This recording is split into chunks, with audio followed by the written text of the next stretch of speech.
Hiroshima और Nagasaki पर गिराए गए बॉम्ब्स ने 15 किलो टन टीएनटी के बराबर धमाका किया था। इस ब्लास्ट ने जितनी रेडियो एक्टिव गैसेज एटमॉस्फेयर में फैलाई थीं, उससे 400 टाइम्स ज्यादा गैसेज एक ऐसे हादसे की वजह से रिलीज हुई थीं जहां आज ये बहुत बड़ा डोम देखा जा सकता है।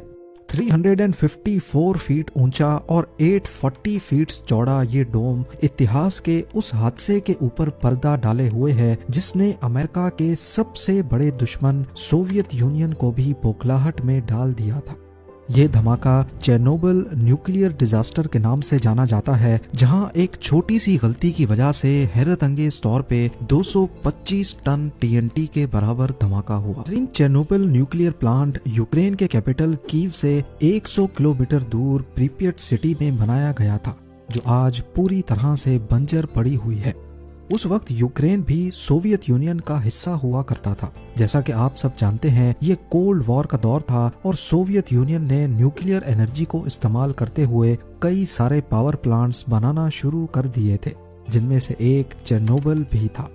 ये पावर प्लांट 4 न्यूक्लियर रिएक्टर्स पर मुश्तमिल था, जिनको 1, 2, 3 और 4 के नाम दिए गए थे। ये 4 नंबर वाला सबसे आखिर में बनाया गया था, जिसके ऊपर आज एक बहुत बड़ा डोम मौजूद है। ये चारों रिएक्टर्स 1000 मेगावाट इलेक्ट्रिसिटी प्रोड्यूस करने की काबिलियत रखते थे, जो उस वक्त पूरे सोवियत यूनियन की आधी पॉपुलेशन की इलेक्ट्रिसिटी डिमांड्स को पूरा करते थे। आसान लफ्जों में अगर इन रिएक्टर्स की वर्किंग समझी जाए तो इनमें न्यूक्लियर रिएक्शन के जरिए पानी को गर्म किया जाता था। ये पानी स्टीम बनकर टरबाइन को चलाता था और टरबाइन के घूमने की वजह से इलेक्ट्रिसिटी प्रोड्यूस्ड होती थी। लेकिन क्योंकि न्यूक्लियर रिएक्शन एक चेन रिएक्शन होता है, यानी ये एक बार स्टार्ट हो जाए तो फिर इसको कंट्रोल नहीं किया जा सकता। इसीलिए इस न्यूक्लियर रिएक्शन को कंट्रोल करने के लिए हर रिएक्टर में 211 कंट्रोल रॉड्स डाली जाती थी। ये कंट्रोल रॉड्स एक ऐसे मटेरियल से बनी होती हैं जो न्यूक्लियर रिएक्शन के दौरान रिलीज होने वाले न्यूट्रॉन्स को एब्जॉर्ब करती हैं, क्योंकि वो न्यूट्रॉन्स ही हैं जो यूरेनियम के एटम से मिलकर न्यूक्लियर रिएक्शन पैदा करता है। जब न्यूट्रॉन्स यूरेनियम के बजाय कंट्रोल रॉड से जाकर चिपक जाएंगे तो जाहिर है न्यूक्लियर रिएक्शन भी अपने आप धीमा पड़ जाएगा। चेर्नोबिल के केस में ये कंट्रोल रॉड्स बोरॉन कार्बाइड की बनी थी, जबकि इनकी टिप ग्रेफाइट की थी। याद रहे कि ये प्रोसेस 24/7 चलता रहता था, जिसकी वजह से रिएक्टर के अंदर 1600 डिग्री सेल्सियस का टेम्परेचर हो जाता था। ये सूरज के सरफेस के टेम्परेचर का करीब 30% टेम्परेचर बनता है और इसी वजह से रिएक्टर को ठंडा रखना भी बहुत जरूरी था। इस काम के लिए रिएक्टर के अंदर पानी की लाइंस को चलाया जाता था। ये पानी पंप्स की मदद से रिएक्टर में हर वक्त घूमता रहता था, ठीक उसी तरह जैसे गाड़ी के इंजन को ठंडा रखने के लिए कूलेंट का इस्तेमाल किया जाता है। यहाँ पर चेर्नोबिल के रिएक्टर्स में एक बहुत बड़ा डिजाइन फ्लॉ था, जिसका अंदाजा शायद किसी को भी नहीं था। गाड़ी के केस में तो पानी की रोटेशन तब बंद हो जाती है जैसे ही इंजन ऑफ होता है, पर न्यूक्लियर रिएक्टर में एक भी सेकंड के लिए पानी की रोटेशन बंद नहीं होनी चाहिए, फिर बेशक न्यूक्लियर रिएक्शन बंद ही क्यों ना हो जाए, क्योंकि रिएक्शन बंद होने के बाद भी काफी देर तक वो हीट प्रोड्यूस करता रहता था। इसके लिए जरूरी था कि ये वाटर पंप्स बिना किसी रुकावट के हर वक्त चलते रहें। अब जाहिर है ये वाटर पंप्स चलाने के लिए भी इलेक्ट्रिसिटी रिक्वायर्ड थी। ये इलेक्ट्रिसिटी नॉर्मली रिएक्टर के अपने ही टरबाइन से फराहम की जाती थी, जबकि पावर फेलियर की सूरत में इनके लिए खास बैकअप डीजल जनरेटर भी इंस्टॉल किए गए थे। पर मसला ये था कि डीजल जनरेटर पे शिफ्ट होने में वाटर पंप्स 60 सेकंड्स तक बंद रहेंगे।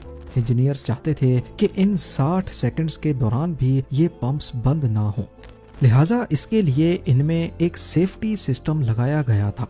सिस्टम ये था कि जैसे ही रिएक्टर बंद होगा वो इलेक्ट्रिसिटी बनाना फौरन खत्म नहीं करेगा।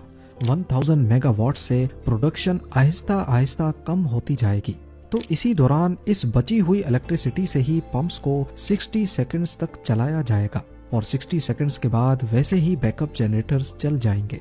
ये सिस्टम तो इंस्टॉल कर दिया गया था, लेकिन इसकी टेस्टिंग अभी बाकी थी, जो कि एक कंपलसरी प्रोसेस था, और वो भी सिर्फ रिएक्टर 4 की टेस्टिंग। 1, 2 और 3 पर ये टेस्ट कामयाबी से किए जा चुके थे। ये 25 अप्रैल 1986 की शाम थी और रिएक्टर 4 पर इसी सेफ्टी टेस्ट को परफॉर्म करने की तैयारी चल रही थी। ये test deputy chief engineer Anatoly Dyatlov की निगरानी में किया जा रहा था। पिछली 2 बार रिएक्टर 4 पर यह टेस्ट कामयाब नहीं हो सका था। कहा जाता है कि डेप्यूटी चीफ इंजीनियर को कैसे भी करके आज की रात ये टेस्ट परफॉर्म करना था। रूल बुक के मुताबिक ये टेस्ट तब परफॉर्म किया जाएगा जब रिएक्टर 700 मेगावाट्स की पावर दे रहे होंगे, लेकिन नॉर्मली तो ये 1000 मेगावाट देते थे। डेप्यूटी चीफ इंजीनियर ने रिएक्टर को स्लो करने के लिए कंट्रोल रॉड्स डालने का ऑर्डर दिया, जिससे न्यूक्लियर रिएक्शन स्लो होना शुरू हो गया। यहाँ तक सब कुछ नॉर्मल चल रहा था, लेकिन कंट्रोल रॉड्स शायद ज्यादा अंडर डल गई थीं। इसी वजह से रिएक्टर की पावर 1000 से सीधा 30 मेगावाट्स तक जा गिरी। रिएक्टर की पावर को वापस बढ़ाने के लिए कंट्रोल रॉड्स को थोड़ा बाहर निकाला गया, तब ये पावर 30 से बढ़कर 200 मेगावाट्स तक जा पहुंची। पावर को मजीद बढ़ाने के लिए थोड़ी और कंट्रोल रॉड्स को बाहर निकाला गया। अब टोटल 211 में से सिर्फ 8 कंट्रोल रॉड्स रिएक्टर के अंदर मौजूद थी और ये रूल बुक की वायोलेशन थी। रूल बुक में लिखा था कि रिएक्टर के अंदर 15 से कम कंट्रोल रॉड्स नहीं होनी चाहिए।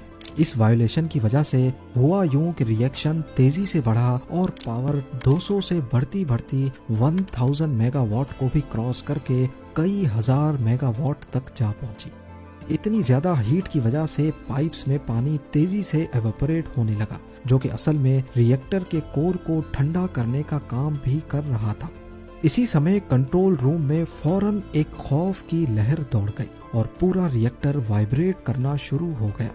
इस चीज को कंट्रोल करने का एक ही सॉल्यूशन था कि इमरजेंसी शट ऑफ बटन को दबा दिया जाए, जिससे सारी कंट्रोल रॉड्स रिएक्टर में जाकर न्यूक्लियर रिएक्शन को बंद कर देंगी।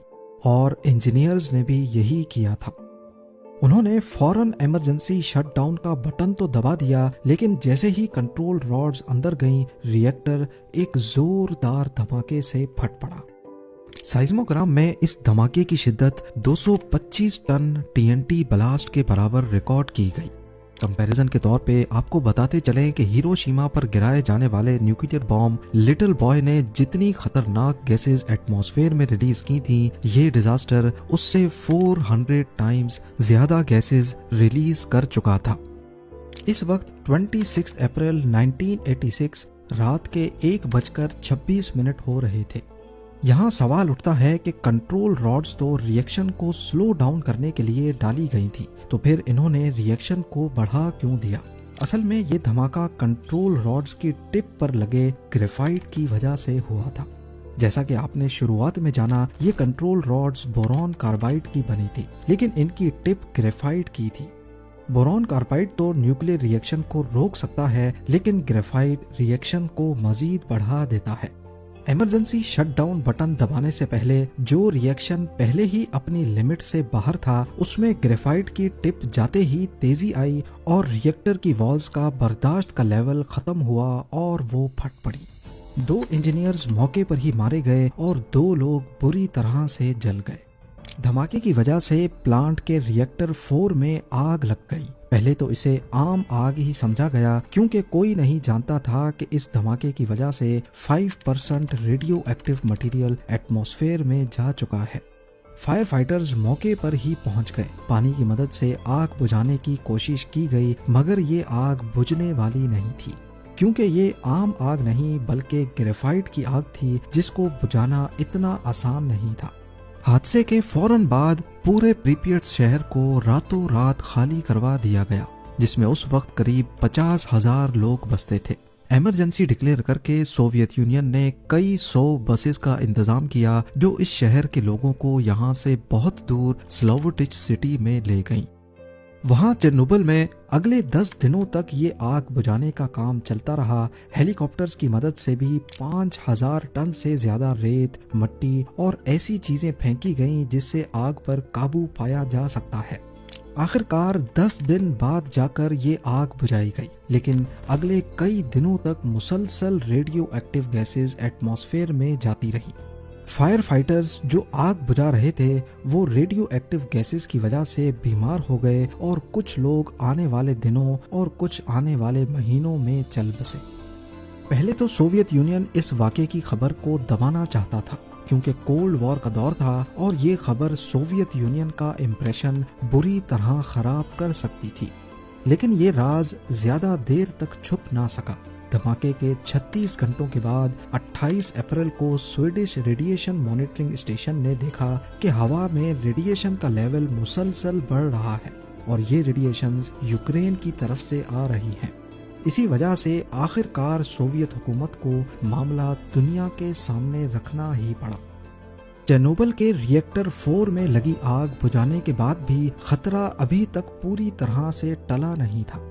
रिएक्टर के नीचे पानी का एक पूल था जिसमें बहुत बड़ी मिकदार में रेडियो एक्टिव मटेरियल जा चुका था।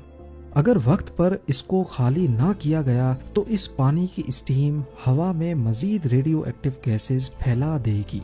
इसको खाली करने का एक ही तरीका था कि इसके अंदर कोई कूद कर जाए और पूल के बॉटम पर इसका ड्रेन वॉल्व खोल दे। पर इस रेडियो एक्टिव पानी में जाने का मतलब सीधा सीधा अपनी जान दांव पर लगाने जैसा ही था और ये काम करने के लिए कोई भी राजी नहीं हुआ। यहाँ पर सामने आए 3 हीरोज, बल्कि superheroes. Mechanical engineer Alexei Ananenko, senior engineer Valery Bespalov और शिफ्ट सुपरवाइजर बोरिस बेरोनोव। इन्होंने अपनी जान को खतरे में डालकर दूसरों को बचाने का फैसला किया। ये तीनों डाइवर्स उस पूल में उतरे और अंधेरे में स्विम करते हुए उसके ड्रेन्स को खोला और पानी को खाली करके रिएक्शन रोक दिया। इनके इस मिशन को कई लोगों ने सुसाइड मिशन कहा था, लेकिन खुशकिस्मती से ये तीनों सही सलामत बाहर निकल आए। मगर अभी तक बहुत नुकसान हो चुका था। धमाके के नतीजे में आयोडीन 131 और दीगर खतरनाक केमिकल्स हवा में फैल चुके थे, जिसकी वजह से हजारों लोगों को थायराइड कैंसर हो गया और कई हजार लोग इसकी वजह से मारे गए। इनमें ज्यादातर वो लोग थे जिनका ताल्लुक फायर फाइटिंग टीम से था और जिन्होंने बाद में चेर्नोबिल में ऑपरेशन क्लीनअप में हिस्सा लिया था। इसके साथ साथ इन केमिकल्स ने पूरे यूरोप में बड़ी तबाही मचाई। जिन जंगलात में ये रेडियो एक्टिव वेस्ट गिरा वो ग्रीन से रेड हो गए।